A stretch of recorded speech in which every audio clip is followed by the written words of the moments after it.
what Stephen Marshall had to say. Good afternoon, Andrea. It was a very sombre Stephen Marshall at his press conference this afternoon, declaring an emergency, a major emergency declaration, reintroducing that hard border with New South Wales reluctantly. There is, though, some good news for the border communities who need to travel in and out of the state.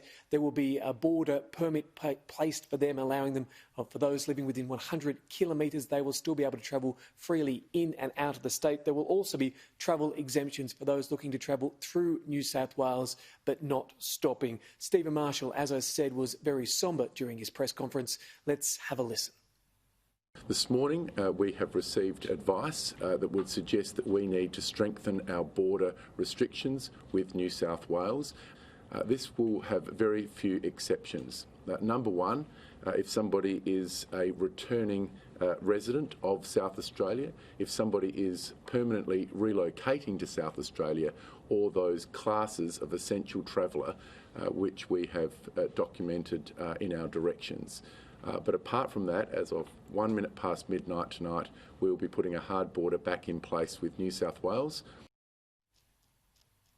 Yeah, so those people coming back home to South Australia will go into a 14-day mandatory lockdown, even though it will be done at home. Obviously, as we've just heard, Victoria is also urging those people in New South Wales in areas they believe are hotspots, the Blue Mountains and also in Wollongong, to come back immediately.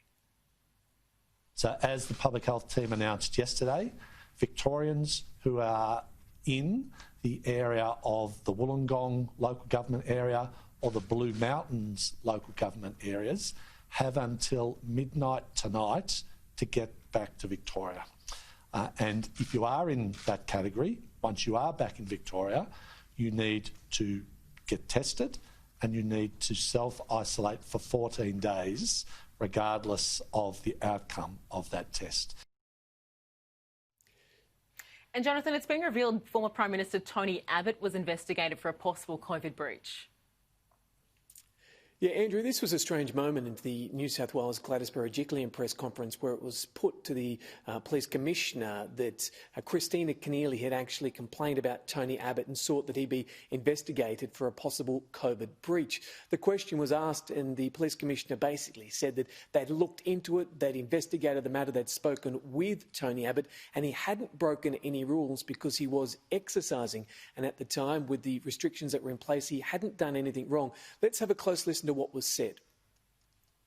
I'm aware of that, and at the end of the day that matter was investigated. Now, police responded to that, spoke to the former Prime Minister and formed the view that he was not in breach of the health order as it applied at that time. But you need to apply some common sense here. Stay at home where you can. Stay within your areas, like if you're in the southern part of the northern beaches, stay within the southern part of the northern beaches. And the same applies to the northern part. Why was he not in breach? Well, in relation to that, he was out with a lawful excuse exercising with another individual. That was checked and proven to be right.